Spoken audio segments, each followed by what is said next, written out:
और इतनी पब्लिक होने के बाद भी आप देखें डिसिप्लिन कितना अच्छा है। आवाम की भी तारीफ करूंगा, पब्लिक भी काफी ताउन कर रही है, यहाँ की लोकल इंतजामिया भी काफी अच्छा ताउन कर रही है, काफी डिसिप्लिन है, मैनेज किया हुआ है, मेंटेन किया हुआ है। कहीं कोई आप देखें ऐसी चीजें नजर नहीं आ रही जहाँ उमूमन इतने बड़े क्राउड में हो जाता है।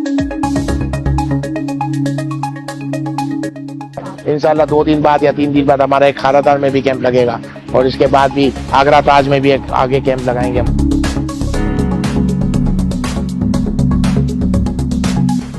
जो भी हम 250 में दे रहे हैं, यानी डिस्काउंट इलाकों में ऐसी जगहों पे जहाँ ज्यादा क्राउड आएगा और काफी लोग नहीं मिल पाएगा जिनको, तो 2-4 दिन बाद एक और कैंप भी लगा देंगे। आपको पता है पाकिस्तान खासकर कराची के हालात आपके सामने है, इस तरह के डिस्काउंट कैंप लगने चाहिए फूड स्टफ के। अचानक इन दिनों में सब महंगा हो जाता है, तो हमने सोचा है कि इस पे फूड स्टफ जो बेसिक नीड है उस पे डिस्काउंट में हम लोग सेल।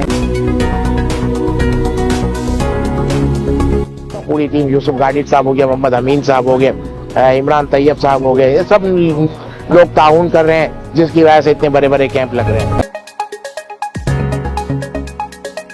पिछले साल भी लगा, 2-3 साल से हम लोग ये लगा रहे हैं और जिसको मैनेज करना आसान, हम ज्यादा चीजें लेकर आ जाएं फिर उसको मैनेज करना मुश्किल है।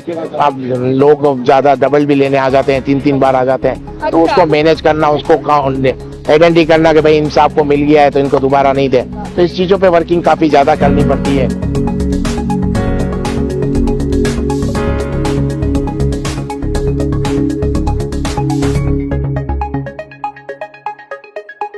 जितने लोग ज्यादा से ज्यादा व्हाइट कॉलर से मुस्तफिद हो सकते हैं इसमें होना चाहिए और सबको बढ़ चढ़ के आगे आना चाहिए। हम इकबाल भाई का, इनकी पूरी टीम का और सबका शुक्रिया अदा करते हैं।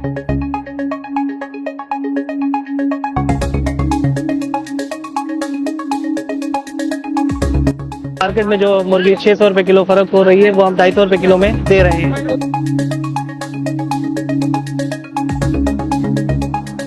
पर रहम करो, आसमान वाला तुम पर रहम फरमाएगा। अल्हम्दुलिल्लाह अल्लाह की दी हुई तौफीक से हमने ये चिकन सब्सिडी कैंप का एहतमाम किया है।